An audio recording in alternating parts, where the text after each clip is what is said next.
So in essence, actual hunger solves a physical problem, whereas emotional cravings attempt to solve emotional states, boredom, stress, fatigue with food.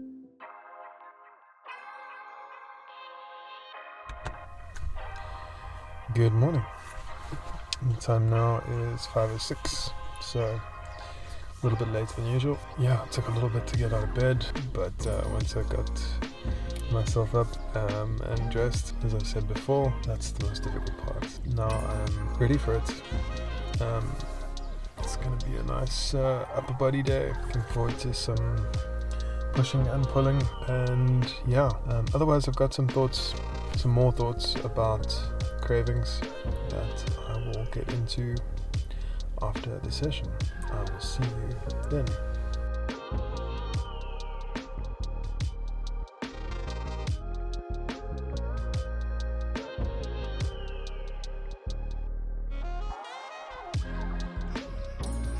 And here we are, back in the car.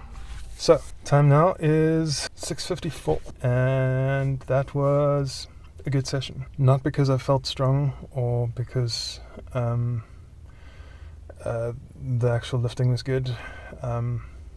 It wasn't. It was all painful, and I felt super weak. I didn't have much energy, just very tired.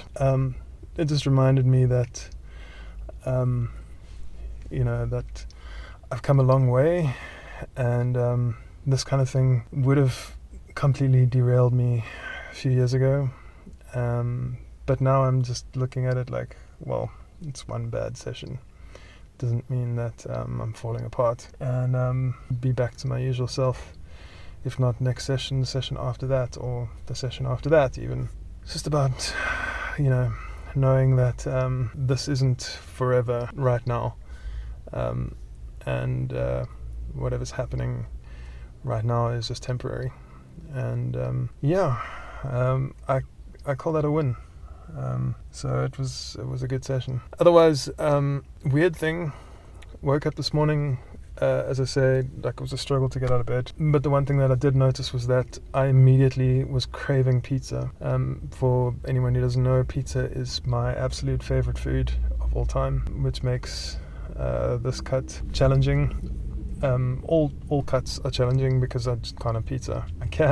I just don't allow myself to eat it frequently. Otherwise, I'd have pizza once a week normally. So the weird thing was that I woke up craving the pizza, but when I went to take some fruit with me, the idea of eating anything made me feel just like I wanted to throw up everywhere.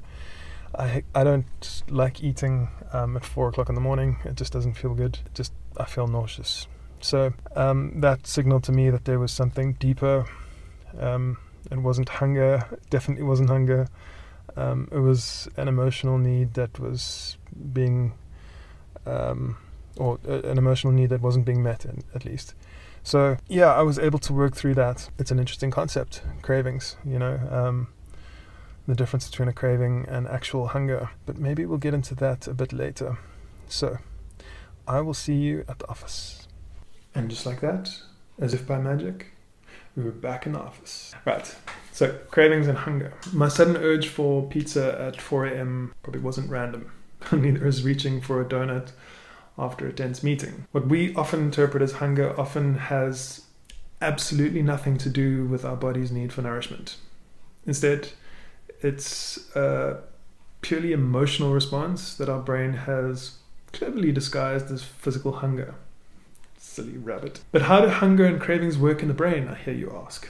Well, I'm glad that you asked. Physical hunger is driven by the hypothalamus. It's regulated by the hormones ghrelin for hunger and leptin for fullness. It also develops gradually, and it's satisfied by many different foods, whereas emotional cravings are triggered by stress, emotions, and habits as well. They involve the brain's reward system, so we're talking dopamine. And this results in cravings for specific foods, and most often for comfort. So in essence, actual hunger solves a physical problem, whereas emotional cravings attempt to solve emotional states, boredom, stress, fatigue with food. And a lot of people try to manage these cravings by relying on just willpower alone.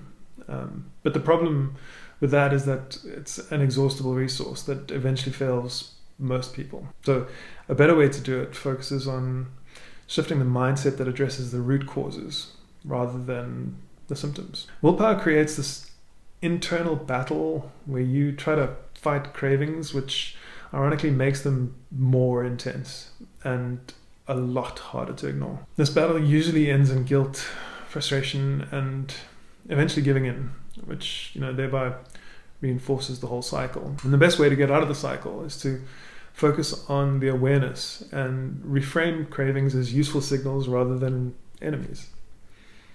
Identify your underlying triggers and get curious instead of heavily restricting yourself. Instead of thinking like, I can't have this, reframe it to, what does my body actually need right now?